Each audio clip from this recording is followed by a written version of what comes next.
We have a great show for you tonight. I'm going to admit our guest here. Her name is Sara Flounders.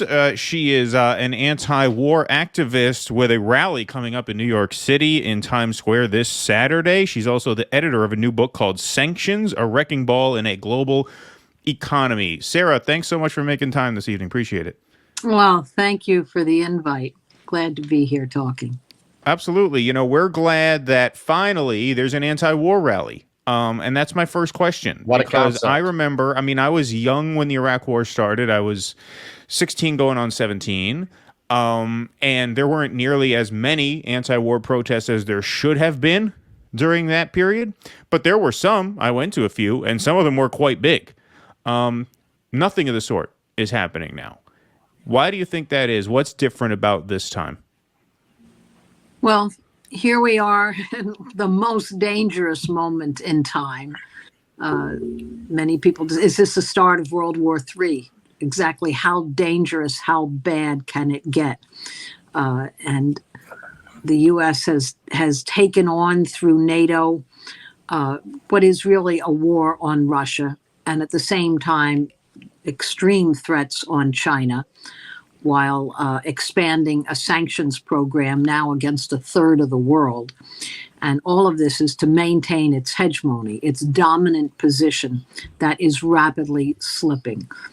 But the media is overwhelmingly nonstop, 24/7, giving only a description of war, and why you should be for this war, and cutting off through social media, through of course, the regular corporate media, any other description of what is happening in the Ukraine, of what is happening with the sanctions, of what NATO has been up to for years and years in terms of arming and equipping and training and building within Ukraine, and bombing a whole part of the population of Ukraine nonstop. Thousands of deaths never reported here. So you have a real effort to both launch a war without the population here knowing, and then to justify the war, and to sell the war. And that makes it pretty difficult to answer it. And yet there are determined voices all over the country and all over the world who are resisting the war propaganda. I think this program is part of that, resisting the propaganda and challenging it with real facts and information and asking, where is it going? So we have the beginning of an anti-war movement. We have actions, of course, Saturday in New York in Times Square at 12 noon, but also across the country. I'm part of the United National Anti-War Coalition, and there are actions in more than 50 cities around the country. Now, don't expect any of them to be covered in the corporate media. They won't. Yep. This will be a non-happening, and yet for many tens and tens of thousands of people, they know it's happening, and they're part of helping and beginning to organize it. Yeah, absolutely. You can see the graphic up here for the event. We have a lot of viewers in the New York City area, and so if you can make it this Saturday at noon in Times Square, we will be there in some form or another. Russell's going to make it up there after work. We have a video camera. We are hoping to document it. There's going to be a march, and then there's going to be a sort of like an indoor teach-in after for those who can't march. Is that correct? That's right. At the People's Forum. So we'll go from Times Square, recruiting station at 43rd and Broadway, to the People's Forum on West 37th Street. Great. Absolutely. Okay, that's great. So that if people can't make the march, or if the weather's lousy, or if they're not up for a walk, they could come to that. You'll probably be there at about 2 o'clock, right? That's about the expected time. And the weather, by the way, is expected to not be bad. I mean, it's winter time, of course, but it is. No, it's not bad this week. Yeah, no, absolutely. I keep saying global warming is going to be great until it kills us. Because New York in January, I'm wearing my light coat. It's going to be lovely until the tsunami comes. This kind of ties to something that we're covering later. It is very bizarre to see how every sector of elite society is pro-war in lockstep. So, case in point, the Golden Globes that nobody watched really. They're having Zelensky on there. I mean, Hollywood back in the day was very anti-Vietnam War. You had Jane Fonda, you had Marlon Brando, you had all these voices. The fact, and of course, you had some more conservative pro-war voices, but there seems to be just no dissent around this at all among the elites. There's just no debate. Why do you think that is? What has changed? It's not allowed. That's the one thing. It is not allowed. And anyone who has any substantial following on Twitter, on YouTube, they have shut down in the thousands and thousands of Twitter feeds, many thousands, YouTube, all kinds of programs and platforms have been canceled, literally, in order to enforce really harsh sanctions. Why? Because U.S. power is in a precarious position. It is slipping, and they know it, and they're trying to use the harshest way to enforce it. Now, by the way, because I've been active since the Vietnam War, and I do want to say it wasn't easy at that time either, that there was a complete compliance and agreement, including in Congress, until the troops were almost home. And that finally the media broke when people in the millions were in the streets, and large proportions of youth were refusing the draft and leaving for Canada and so on. So now they rewrite that history, and they say, oh, well, there was, so many hundreds of thousands of people in the streets and against the war. That wasn't true for years. It also was a very difficult movement to build. So we want to see today for what it is, the beginning of a movement challenging NATO. As I say, this is a war machine, U.S. commanded. This is a war based on the expansion of NATO and the demand that every country in Europe be armed and that they break all relations with Russia, which actually trade with the EU was 10 times the amount with Russia that it was with the U.S. How are they going to turn that around? They've done it through war and sanctions. And it is a brutal thing. And yet, really, most of the world, the global South, has not gone along with the sanctions on Russia. And that's a new day. Right. That is U.S. power slipping. Their inability to enforce, not only on China, on India, on most of Asia, on all of Africa, on Latin America, U.S. sanctions. Turkey, right? That's right. Yes. Turkey, a NATO member, not going along with it. So this is why I say it's a new day. And this is a sign of U.S. power slipping, more desperation, more willingness to use extreme measures. And we can see that with the very real danger as they are gearing up for a new crisis on Taiwan against China. So we shouldn't think that this only is involving Ukraine. This is an expanding war danger. Well, going back to before we get away from it, I just wanted to follow up on that. I'm sure you're familiar with the expression "black-pilled."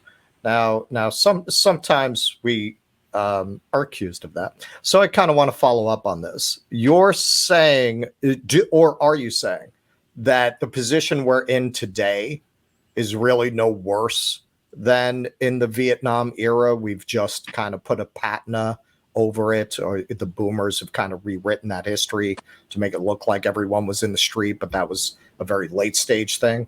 Are you saying we're really, because I think the general feeling is that we've lost something since that era, but are you saying that's just an idealized vision of what that era was like? Yeah, I think it's an idealized vision. I mean, at one point it did become a profound challenge and it weakened U.S. power. But we're more than 50 years on from that now. And the inability of the U.S. to not only prevail in Vietnam, but in Iraq, in Afghanistan, in Syria, in one war after another, although they have vast military power, when they're up against people's resistance, it's a miserable failure for them. And now we see it on a much larger form, where they have demanded sanctions and the world is refusing to go along.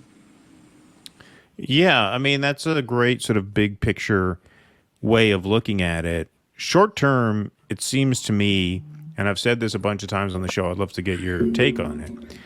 It seems to me that almost everyone in Washington has wanted this war for the better part of the last 20 years, right? And you could even argue, I mean, you could, I suppose, make an argument since the formation of NATO, right? But especially starting with, George W. Bush and Georgia in 2008 through Obama, it seems like the only person in Washington who didn't want this was Trump. He seemed to be the one who was in their way.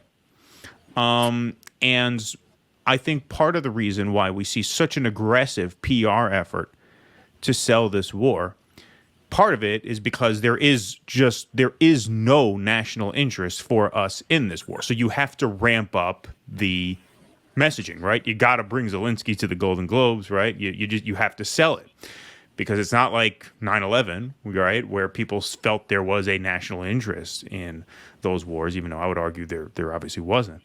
But I think a big part of it is they see this as a refutation of Trump, right? They saw Trump as being friendly to Russia, friendly to Putin. And I think a lot of these people's brains have just been completely broken by... Well, I don't know if I'd agree with that. Let me take issue with it. Go ahead. Because who actually broke the Minsk Accords? Oh, no, that was Trump. Mm-hmm. And who went aggressively ahead with NATO arming while speaking against it. He plays a different political game, but both the Republicans and the Democrats have been absolutely, completely on this. They're together. There's one war party, has two wings, Democrat and Republican. They have a different social base, but they are both an imperialist party of war. And that was certainly true for Trump, that the weaponizing in the Ukraine that happened under Trump, under Biden too. Yes, absolutely. Going back to Obama. Yeah, sure. We could see how one after another, Democrat, Republican, Democrat, has been for this war. And when it comes to a war budget, you look at Congress, they can't get together on expansion of Medicare, on canceling student debt, on building infrastructure, on anything whatsoever. But give them a war budget, it's almost unanimous. They will vote for war because billions of dollars are at stake. They will each talk against war. The progressive Democrats will all come in. How do they get elected? They're promising they're going to turn the war budget over to the people's needs. And yet they get in Congress and they salute. They go right along with the vote, every single one of them. So this is the crisis that we are in. Well, actually, what we're organizing, I'm part of the United National Anti-War Coalition, UNAC-Peace.org, UNAC, peace.org, and that's where they're listing all these actions around the country. But here in New York, we're building an anti-imperialist contingent in this action on Saturday with the slogan, No to NATO. We're not just against NATO expanding further. We're against NATO. Right. And that has been true from the very founding of NATO. It's always been its purpose of war. And it's a U.S. commanded military instrument. It's always had a U.S. general at the top. And what it ropes in is every country in Europe. And we're also raising all the other demands. The only way of understanding what's happening in Ukraine and who's really to blame is to look at every other U.S. war, to look at 800 military bases, U.S. military bases around the world, and the war that's continuing right now in Syria, still the devastation caused in Libya, the sanctions that are continuing against Afghanistan and so on. So when you frame it in that way, it's actually easier for people to understand who's the aggressor and how did this war come about. So we are framing it as an anti-imperialist contingent, and we're encouraging all those who are fighting for Palestine and against U.S. aid to Israel to come out and bring Palestinian flags, which are now have become illegal to even show in Palestine and Israel today. New breaking news. So we want to combine the blockade of Cuba, pull in all of these issues together, because then we're stronger, and we're recognizing that it's one war on people around the world. Yep, absolutely. Now, when you say tune in, is this being live streamed, or is this going to be videoed for it's definitely going to be videoed, and okay, I would bet there'll be a stream. Okay, great. Well, I'll follow up with you guys on that, and I'll post links for that. Lots stream. of good things happen at the People's Forum. Excellent. All All right. Well, I will be there. Yes, great. Russell will be Hopefully there. we will meet. All right, I'll be looking for you. Please clap.